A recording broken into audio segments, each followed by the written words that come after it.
భారతదేశ ధర్మాలని నాశనం చేయటానికి మొట్టమొదటిగా బ్రాహ్మణుల్ని నాశనం చేశారు. అప్పట్లో బ్రాహ్మణుల్ని నాశనం చేస్తే మిమ్మల్ని అందరినీ నాశనం చేయవచ్చు తొందరగా. ఇది పరాయి దేశం వాడు చేసినటువంటి పనులు. తర్వాత మన ఆచారాలు, మన వేదాలు ఇవన్నీ ట్రాష్.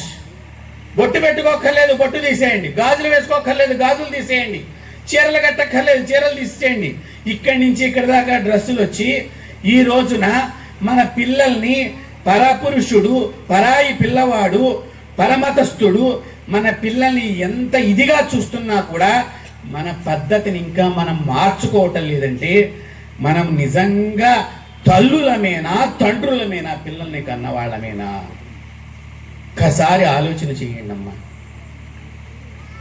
చిన్న చిన్న ఆడపిల్లల్ని, ఏదో కాలేజీ పిల్ల లాంటిది ఏదన్నా మగపిల్లవాడికి ఏదన్నా ఏదో చూచింది అంటే అనుకోవచ్చు, పురిటిలో ఉన్న పిల్లని కూడా పాడి చేసేటువంటి వార్తలను మనం వింటున్నామంటే ఎంత విష సంస్కృతి ఈ దేశంలో వచ్చేసిందో ఆలోచన చెయ్యండి.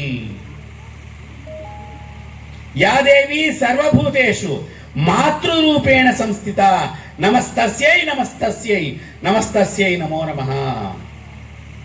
ఆడదంటే బొమ్మ కాదు, ఆడదంటే మమ్మీ కాదు, ఆడదంటే శవం కాదు, ఆడదంటే పని మనిషి కాదు, ఆడదంటే వంటింట్లో కుందేలు కాదు అని చెప్పిన ఏకైక మతం, ఏకైక ధర్మం ఏదన్నా ఉన్నదంటే వైదిక ధర్మమే, భారతీయ సనాతన ధర్మం మాత్రమే. ప్రపంచానికి కావలసినటువంటి సుఖశాంతులని ఇవ్వగలుగుతుంది అని చెప్పి చెప్తున్నారు. కాబట్టి భారతదేశమా మేలుకో అని ఈ హిందూ సమ్మేళనాల ద్వారా మేలుకొల్పు పాడడానికి ఇట్లాంటి యొక్క ధర్మాచార్యులు ఎవరైతే ఉన్నారో ధర్మ ఆగ్రహం కూడా వెలిబుచ్చుతున్నారు.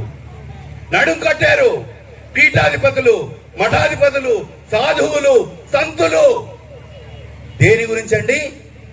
దేశంలో ఉండేటువంటి ఒక సజ్జన శక్తిని మేల్కొల్పడానికి. ఈ సజ్జన శక్తి ఒకసారి మేల్కొంటే దేశం మళ్ళీ కూడా ఒక ప్రగతి బాటలో నడుస్తుంది అనేటువంటి ఒక ప్రగాఢమైనటువంటి ఒక ఆకాంక్షతో మనం ముందుకెళ్తున్నాం. దానికి రూట్ మ్యాప్ ఇచ్చారు. ఒక 5 విషయాలు చెప్పారు. ఆ 5 విషయాల్లో మొట్టమొదటి ఏంటంటే స్వదేశీ, స్వభాష, స్వభూష, అదేవిధంగా పంచపరివర్తనలో భాగంగా సామాజిక సమరసత, పౌర విధులు, పర్యావరణం. నేను అన్నిటి గురించి చెప్పను, 2 విషయాలు చెప్పి మిగతా స్వామీజీ యొక్క సందేశాన్ని మనం అందరం విందాం.